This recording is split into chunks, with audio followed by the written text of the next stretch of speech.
aman a un líder, pero no aman la verdad. Sigo leyendo. Bueno, y ninguna diferencia hizo. Versículo 10. Ahora pues, ¿por qué tentáis a Dios poniendo sobre la cerviz de los discípulos un yugo? Ah, la ley es un yugo. Legalismo, fariseísmo. Un momento, ¿dónde está eso aquí? ¿A qué se refiere el vocablo yugo? Cuando Pedro habla de yugo, ¿de qué está hablando? Está hablando de la ley ritual. La ley desde una perspectiva ritualista, ceremonial, como medio de salvación. Porque lo que se está discutiendo aquí, y lo que discute Pablo en casi todas sus cartas, es no la ley como medio de santificación, sino no la ley como para crear una condición de santidad, sino la ley como medio de salvación. Eso es lo que discute Pablo en todas sus cartas. Y quienes entiendan que Pablo está hablando de la ley desde otra perspectiva, se equivoca y va a interpretar mal la Biblia. Entonces, aquí, cuando Pedro dice, no se les puede imponer un yugo. Ah, sí, verdad, el legalismo, la ley. Pero un momento. ¿Qué es lo que quieren evitarle a los gentiles? La circuncisión. Detrás de la circuncisión, ¿qué iba siempre? El sábado y las fiestas. Tres cosas que, por ejemplo, Pablo denuncia tanto en Colosenses capítulo 2 como en Gálatas capítulo 4. Habla de las fiestas, de luna en luna, y habla del sábado también, Tampoco le hacen caso a eso, no les gusta, claro. Nadie se convence de lo que no quiere ser convencido. La gente cuando dice que investiga la verdad, es decir, yo busco la verdad, yo quiero la verdad, la gente, el creyente, lo que está buscando es la información que puede reforzar su propia creencia. Ya eso en psicología se conoce bien, perdonen que lo diga, pero es que esto no es ningún secreto. En psicología sabemos bien que cuando una persona dice que busca la verdad, lo que está buscando son conceptos, ideas, parámetros y escenarios que refuercen lo que esa persona ya cree. Cuando encuentra algo que es un poco diferente, se desmarca. ¿Por qué? Se desmarca porque cree que se va a quedar sola con eso, con ese nuevo, esa nueva idea, esa nueva doctrina, se va a quedar solo y solo no se quiere ver nadie. Allí se demuestra quiénes realmente aman al Señor y quiénes no. Bueno, no es nuestro tema aquí tampoco. Así que sigo. ¿Cuál es el yugo? El yugo era imponerles la circuncisión. Es decir, asuntos, temas, tópicos que tienen que ver con ritos que no salvan. No son un medio de salvación. Como no lo es el bautismo. Por inmersión tampoco. Es lo mismo. Exactamente lo mismo. ¿Por qué es lo mismo? Porque la circuncisión era una señal del pacto, no el pacto. Esa es otra confusión. La circuncisión no es el pacto, es una señal del pacto. Como el bautismo en el Nuevo Testamento, el bautismo por inmersión, que sustituye a la circuncisión, es también una señal externa. El bautismo por inmersión es un símbolo, es un rito. Bueno, en realidad es más que un rito, pero es algo que simboliza externamente lo que ha debido ocurrir primero en el corazón. Sí, eso es así, está escrito en Romanos. El bautismo por sí solo, per se, no salva, sino que simboliza por inmersión la muerte y la resurrección a vida eterna, que es algo que ha tenido que ocurrir primero en el corazón. Y la circuncisión significa exactamente lo mismo. Sí, ¿qué significa? Vamos a ver. Los creyentes se piensan que esto de la circuncisión es un tema nuevo y que es solo propio del Nuevo Testamento y que eso es legalismo y que eso es la ley y tal. Porque eso es lo que le enseñan todos estos señores que los entretienen con cantos, himnos y danzas y todo esto. Pero no, eso es muy viejo. Los creyentes piensan que eso no fue enseñado en el Antiguo Testamento. Lo leo. Eso de la circuncisión del corazón está en el Antiguo Testamento, por ejemplo. Pero también se habla en Deuteronomio, en un momento histórico tan antiguo, tan viejo, como la época de Moisés. Y allí en Deuteronomio 10, el versículo 16, cuando todavía está Moisés en vida, se dice: circuncidad, pues el prepucio externo, No, hombre, no. De vuestro corazón. Eso no es un mensaje solo del Nuevo Testamento, es el Antiguo. Está aquí. Circuncidad pues el prepucio de vuestro corazón y no endurezcáis más vuestra cerviz. Sí. Lo podéis leer en casa. Pero en Jeremías, no solo ahí, los profetas hablaron de eso. En Jeremías 4:4 está: circuncidaos a Jehová y quitad el prepucio de vuestro corazón. Señores, por Dios, es que no leen la Biblia. No es verdad que buscan la verdad. No. Eso es mentira. Están buscando las cosas que satisfacen, quitan el estrés, autoestima, valía propia, fe en la fe, nuevos paradigmas y esas cosas. Pero la verdad que salva, no la quieren. No la quieren. Entonces, el pueblo de Israel y Judea también, la casa de Judá, la llamada hoy en día casa de Judá, no circuncidaban su corazón. Es decir, la circuncisión externa que ellos hacían era un reflejo, un rito que representaba lo que tenía que suceder en el corazón de ellos y que no sucedía. No lo hacían. Ese era el mensaje de los profetas, precisamente. Los profetas que hacían, llamaban al arrepentimiento y a que cumplieran ¿qué? La ley. Cúmplela. En el Nuevo Testamento eso sigue igual. Sigue igual. Jesús lo dijo: si vuestra justicia no fuere mayor que la de los fariseos, no entráis. Justicia, sí, justicia es eso, la ley. No la ley ritual. La ley desde la perspectiva de la justicia, lo que nosotros conocemos como santidad o santificación. Bueno, regresamos a Hechos 15. El yugo ¿qué era? El yugo era obligarlos a circuncidarse. Entonces, ¿qué va a suceder? Si no se les impone eso de la circuncisión, no la tienen que hacer ahora los gentiles, cristianos, guardar fiestas, guardar el sábado y otra serie de cosas. ¿Qué van a hacer? Bueno, vamos a leer, a ver, aquí está escrito. Antes creemos que por la gracia del Señor Jesús seremos salvos de igual modo que ellos. Idéntico. Esto de que los judíos pueden ser hoy en día salvos, aparte de la fe y el arrepentimiento en el Mesías, es falso. Es falso, señores, eso lo estoy leyendo. Eso de que van a entrar en el reino a través de fiestas, a través de trompetas, como decía este señor en septiembre, a través de ritos como la circuncisión, guardar la Torá y todo eso, que la Torá hay que guardarla, Ojo, ese ha sido un error evangélico. Bueno, el negar eso, el negarlo, no. Sí, está dicho aquí mismo también. Bueno, eso es un error. El pueblo judío sí va a ser restaurado al final de los tiempos, eso es bíblico también. Lo siento por los que le niegan al pueblo judío la restauración, pero no, de hecho, las fronteras nacionales están siendo restauradas, han sido restauradas. ¿Falta todavía? Bueno, es un proceso, pero Israel está siendo restaurado, claro que sí. Es que el Señor es judío y vendrá a su tierra, con todos aquellos que forman o formamos el Israel de Dios o el Israel circuncidado o espiritual, como lo quieran llamar. Así que aquí se habla en el versículo 11 de que somos salvos por gracia. No está diciendo que no somos salvos, que somos salvos por gracia pero que no hay que cumplir la ley. Eso no está dicho aquí, como estamos viendo.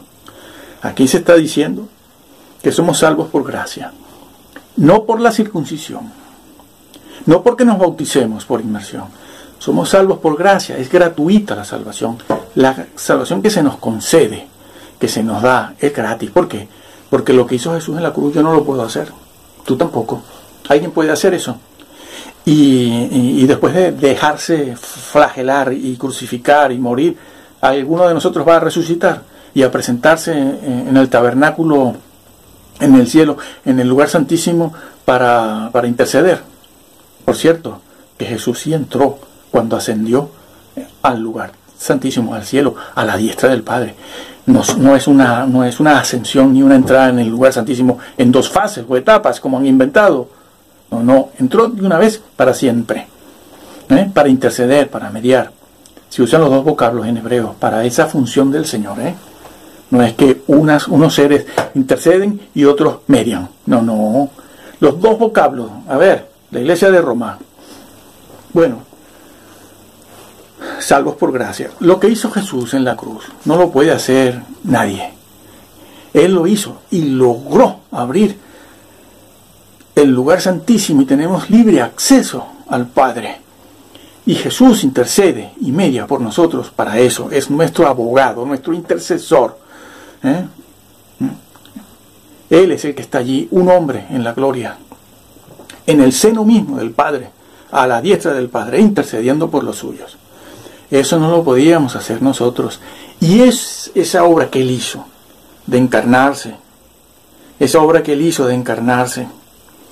de tomar forma humana, asumir naturaleza humana y obedecer perfectamente la ley, todo tipo de ley, morir en nuestro lugar y dejarse flagelar, crucificar y resucitar y ascender con un cuerpo glorificado. Eso no lo podemos hacer nosotros, eso lo hizo Él, eso es lo que Él nos da.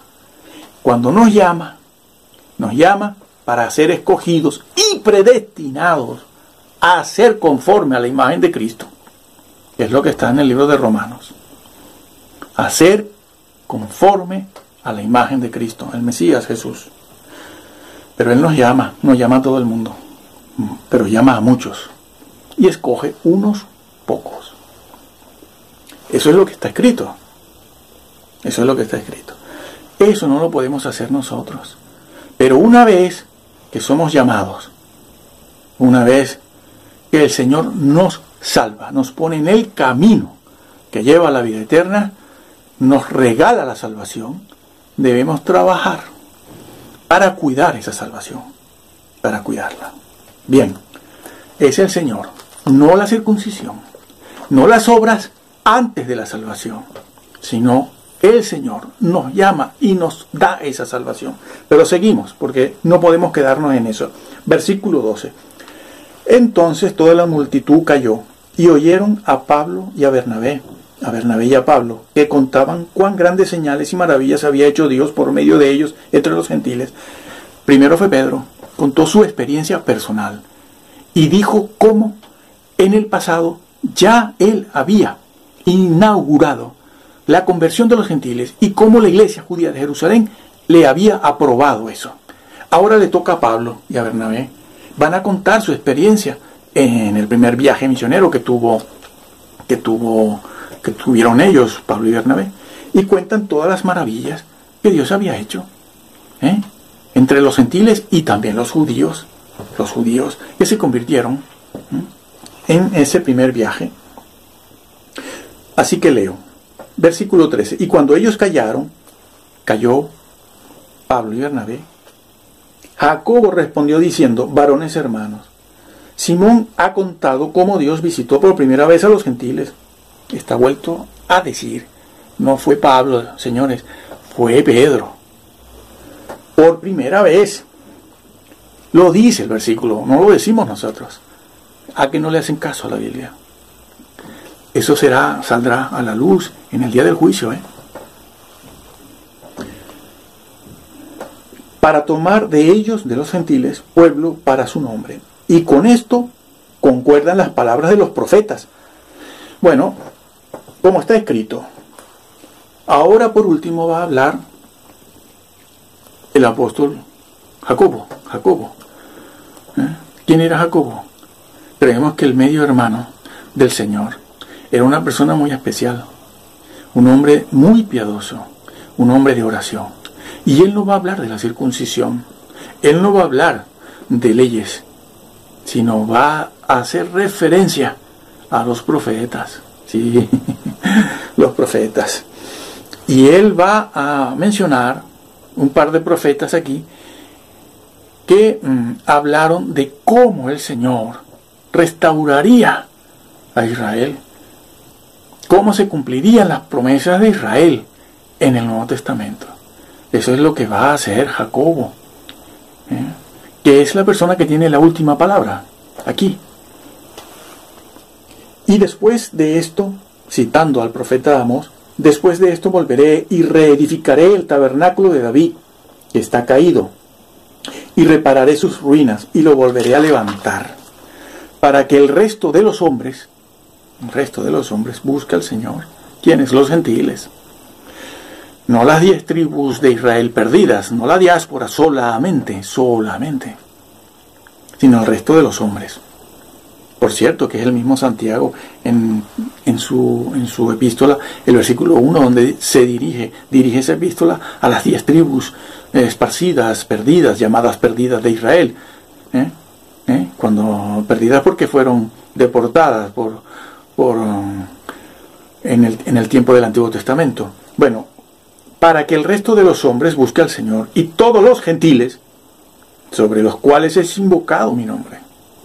Dice el Señor, que hace conocer todo esto desde tiempos antiguos. Esto era una promesa hecha a Israel.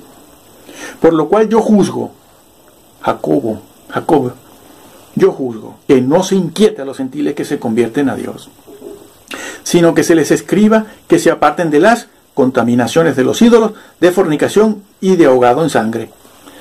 Estas 3 cosas que acaba de mencionar Jacobo, las repito, que se aparten de contaminaciones de los ídolos, de fornicación y de ahogado y de sangre. 2 cosas, de ahogado y de sangre. Son leyes morales. La ley moral, Pablo, ni Jacobo, ni Pedro la han quitado. Quitaron ritos.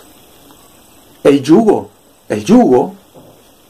al que se refiere Pedro cuando dice no podemos imponerles yugo que ni nuestros padres cumplieron, no se está refiriendo a las leyes morales, se está refiriendo a la circuncisión, que es una cuestión ritualista. Pero la ley moral, Pablo no la quitó nunca, ni Pedro, ni Jacobo. Esto que está aquí, estúdienlo en casa. Son leyes, en el versículo 20, que son de orden y de carácter moral.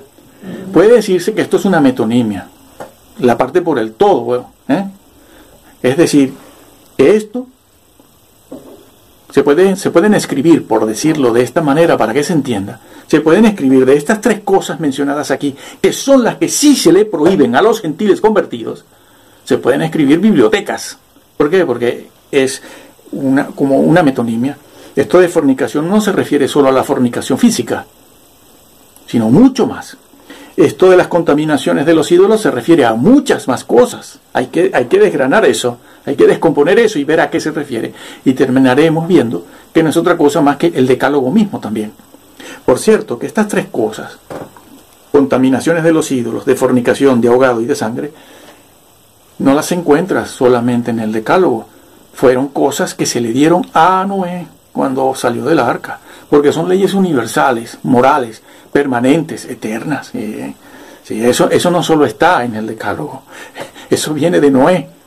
Léase la Biblia y búsquense a alguien que se los explique, alguien creíble, alguien que tenga amor a la verdad y a estas cosas. No que esté buscando el crédito personal, el número de personas que me vienen, yo soy famoso, cuánta gente me viene a felicitar y qué grande soy. No, hombre, por Dios, esa gente no va a decirles la verdad porque ellos no tienen interés en esto. Ellos no están viviendo esto.